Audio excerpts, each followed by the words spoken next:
Your mind can make you suffer from problems that don't even exist. You replay conversations that are already over. You worry about futures that haven't happened. You imagine people judging you without knowing what they actually think. You make one small mistake, then spend hours wondering how everything could go wrong because of it. And the worst part? You call it thinking.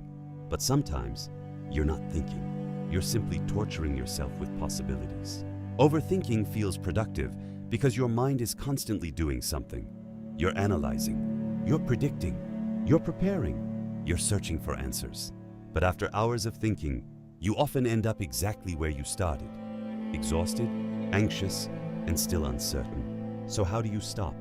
The Stoics had a surprisingly simple answer. Stop trying to control what was never yours to control. Epictetus, one of the most influential Stoic philosophers, taught that some things are within our control, while others are not. Your choices are within your control. Your actions are within your control. Your effort is within your control. But other people's opinions are not. The past is not.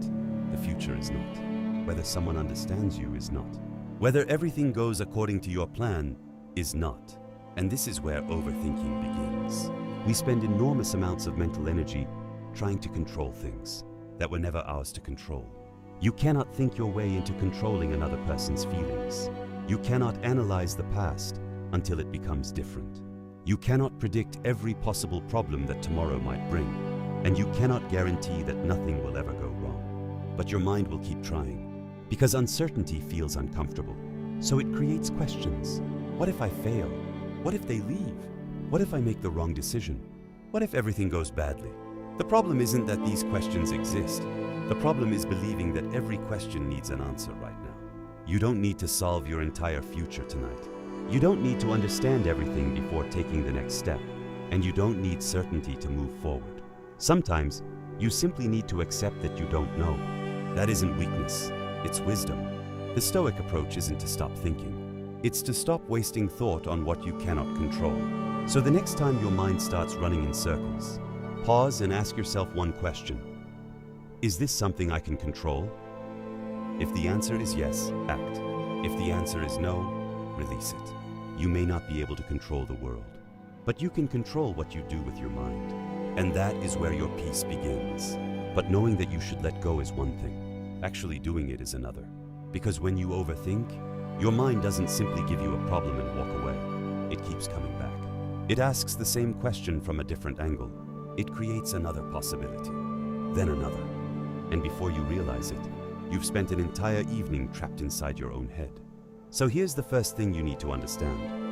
You don't have to believe every thought you have. Your mind produces thoughts automatically.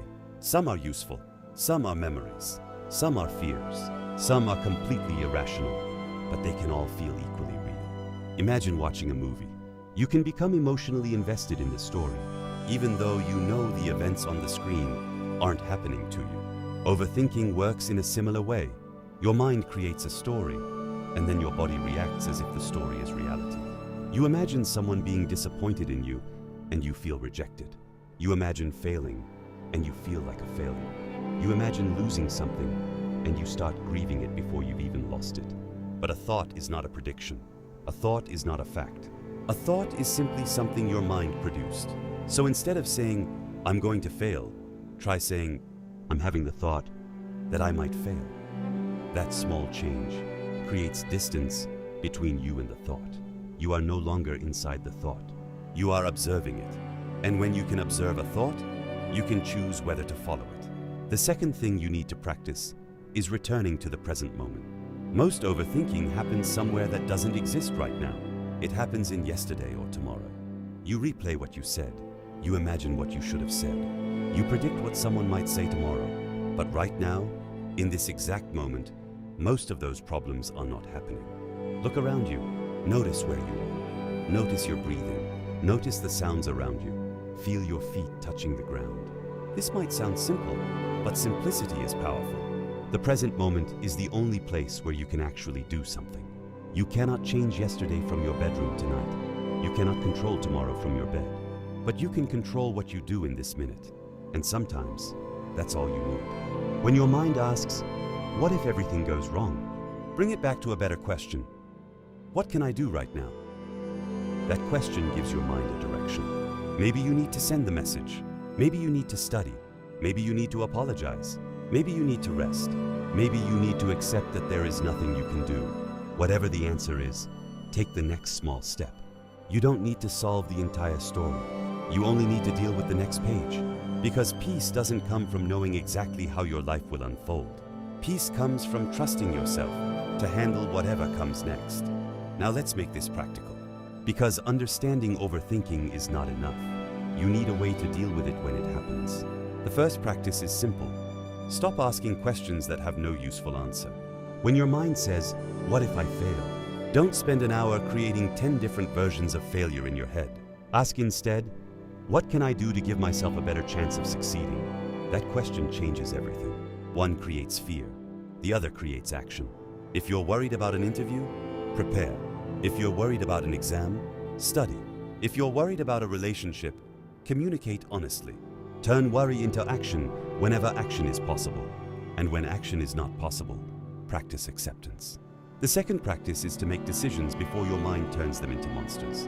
Overthinkers often believe they need complete certainty before making a decision, but certainty is rarely available. You can research forever, ask everyone for advice, and imagine every possible outcome. Eventually, the decision becomes more stressful than the consequences. Instead, ask yourself, based on what I know right now, what is the most reasonable choice? Then choose. You don't need to know whether it will be perfect. You only need to make the best decision available to you right now. Remember, a decision is not always permanent. You can learn, adjust, and change direction. Life is not a straight line where one wrong turn destroys everything. The third practice is to create a boundary around your worrying. If something is bothering you, give yourself 10 minutes to think about it. Write down what is bothering you. Then separate it into two categories: what I can control and what I cannot control. Under what you can control, write one action you can take. Under what you cannot control, write, "Not mine to carry." Then move on. Your mind may bring the problem back. When it does, remind yourself, "I've already thought about this. There is nothing more I need to solve right now." The fourth practice is to return to your body. Overthinking happens in your head, but your body is always in the present. Go outside, walk, stretch, exercise, take a shower. Clean your room, breathe slowly. Look at the sky. Sometimes you don't need another thought to solve a thought. You need movement. And sometimes you simply need to stop consuming more information. Put your phone away. Sit somewhere quiet. Let your thoughts appear without chasing them. Clarity often comes after action, not before it. You don't always think your way into clarity. Sometimes you act, learn, adjust, and then understand. So when your mind is asking for 100 answers, give it one simple thing instead: the next step. So the next time you catch yourself overthinking, don't immediately try to silence your mind. Pause, take a breath, and ask yourself, is this within my control? If it is, take one small action. If it isn't, let it go. You don't need to know exactly what tomorrow will bring. You only need to know what you can do today. You don't need to make the perfect decision. You need to make the best decision you can with the information you have. And you don't need to control every thought that enters your mind. You simply need to decide which thoughts deserve your attention. Your mind will always create possibilities. It will warn you. It will question you. Sometimes it will frighten you. Let it speak. But don't let every thought become your reality. There is a difference between thinking and living. Thinking can help you understand life, but overthinking can keep you from experiencing it. So stop trying to solve a future that hasn't arrived. Stop punishing yourself for a past you cannot change. Come back to this moment, this breath, this day, this step.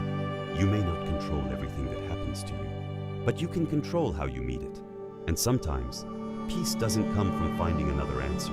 Sometimes, peace comes from realizing that you already have enough answers to take the next step. Let your mind become quiet. Not because you have solved everything, but because you have learned that you don't have to. If this video helped you slow down, take a breath, or see your thoughts differently. Subscribe to The Quiet Mind.